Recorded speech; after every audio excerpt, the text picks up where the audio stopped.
The Janitor's Secret. A Billionaire's Final Test. A billionaire kicks a janitor out of her building for spilling water. 3 hours later, she watches in horror as federal agents storm her office. What she doesn't know, that janitor just triggered the collapse of her entire empire with a single mop handle. This is the story of how judging someone cost a woman everything. Stay until the end, the twist will blow your mind.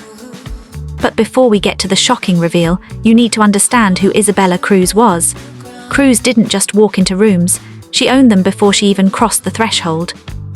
At 34, she'd built Apex Global Solutions from a startup in her garage into a $4.2 billion cybersecurity empire. Forbes called her the Ice Queen of Silicon Valley. Her employees called her worse, but never to her face. Isabella's morning routine was religious. Arrive at 5:45 a.m., espresso from her private machine, review overnight reports, and inspect the executive floor personally before anyone else arrived. Control wasn't just her management style, it was her religion. This particular Tuesday started no differently.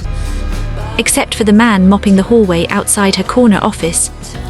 She's about to make the biggest mistake of her life, and she has no idea. The janitor was someone Isabella had never bothered to notice in the 3 weeks since he'd started on the night shift. Late 50s, maybe early 60s. Silver hair kept military short, wire-rimmed glasses that had seen better days. His navy custodial uniform hung loose on his thin frame. Name tag read, James Moison Facilitas. James moved his mop across the marble with methodical precision, earbuds in, lost in whatever music people like him listened to. He didn't even look up when Isabella's Prada heels clicked to a stop 3 feet away. Cleared her throat, nothing. Louder, excuse me. James looked up, pulling out one earbud. Morning, ma'am, almost finished here. Isabella's eyes tracked to a small puddle of dirty water near her office door. You're dripping. I apologize, I'll get that right. You're dripping filthy mop water outside my office. Her voice could have frozen the Pacific. Do you have any idea what I pay for this Italian marble? James set down his mop carefully. No, ma'am, I don't. What happens next gets recorded by security cameras and changes everything. Clearly, Isabella pulled out her phone. What's your supervisor's name? That would be Mr. Chen In. I don't care where he is, you're reassigned. Effective immediately.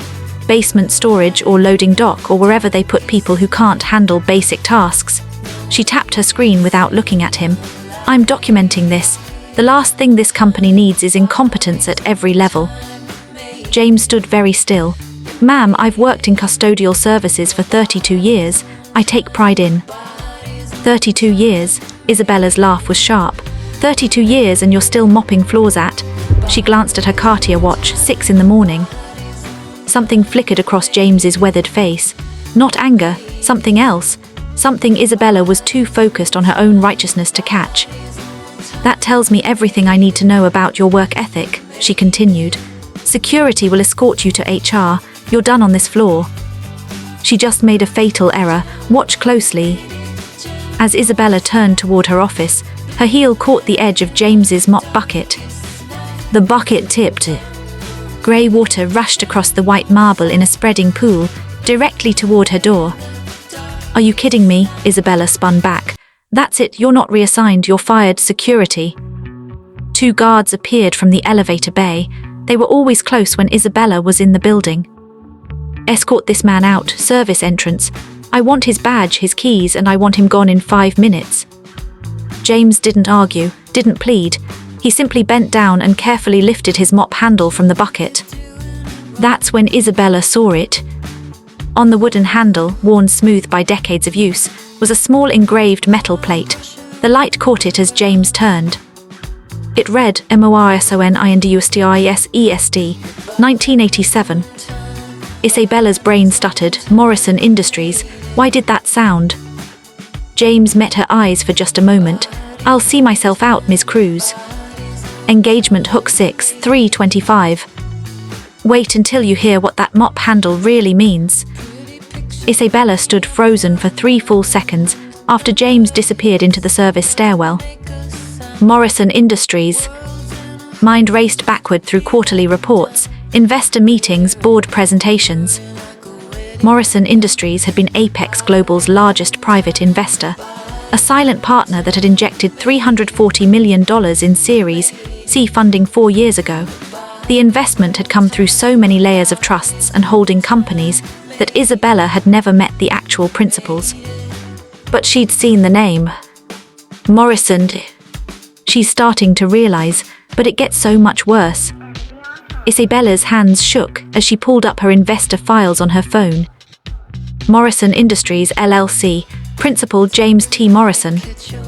There was no photo, just a corporate bio written in the dry language of financial documents, a retired Fortune 500 executive, philanthropic ventures, private equity investments.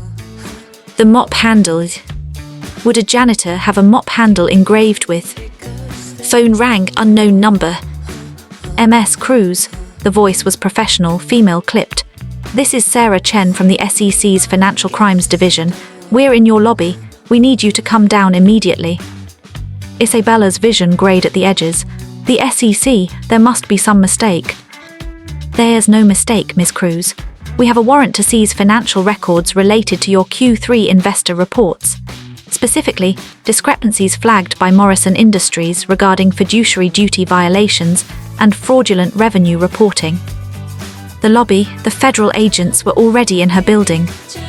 The janitor didn't just clean floors, he was investigating her, and what he found.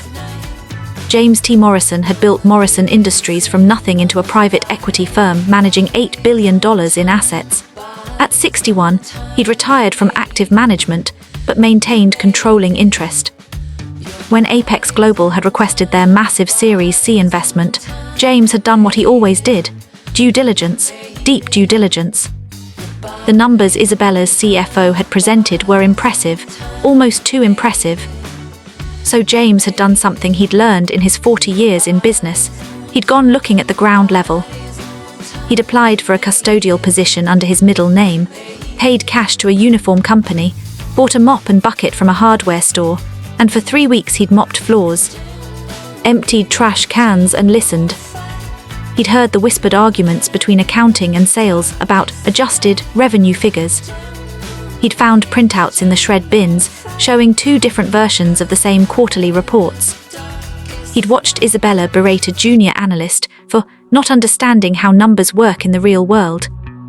And this morning he'd gotten the final piece he needed, her character. A woman who would humiliate and fire a janitor over spilled water wasn't just cruel, she was careless, and careless people made mistakes. But here's the part that nobody saw coming.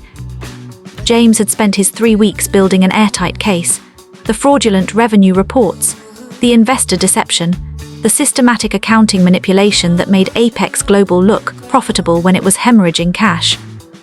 He'd handed everything to the SEC 6 hours ago. The mop handle, that was his personal touch, a reminder that he'd built his empire with his own hands, and he never forgot where he came from.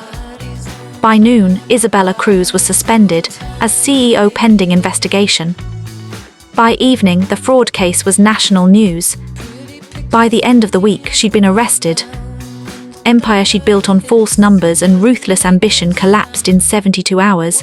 Investors fled, partners severed ties. The board voted her out unanimously. James Morrison never made a public statement.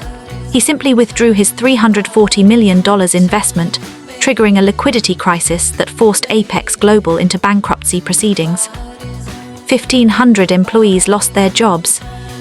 But 150, the ones James had quietly interviewed while emptying their trash cans, the ones who'd been honest about the cooking books, the ones who'd resisted Isabella's pressure to lie, received calls from Morrison Industries. They all had new jobs by Monday. And the lesson, it's one Isabella learned too late. Months later, a business magazine interviewed James about the janitor investor case. "Why the mop?" the reporter asked. "Why not just hire investigators?" James smiled. "Because investigators can't tell you who someone really is. They can tell you what someone does, but character, you only see that when people think you can't do anything for them." He paused. Isabella Cruz saw a janitor, someone beneath her notice, someone whose dignity didn't matter. She showed me exactly who she was in 5 minutes. and it saved my investors $340 million.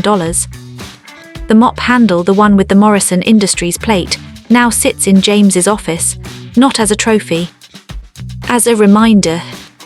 The next time you're about to judge someone by their uniform, their title, or their job, remember, the person mopping your floor might be the one deciding your future.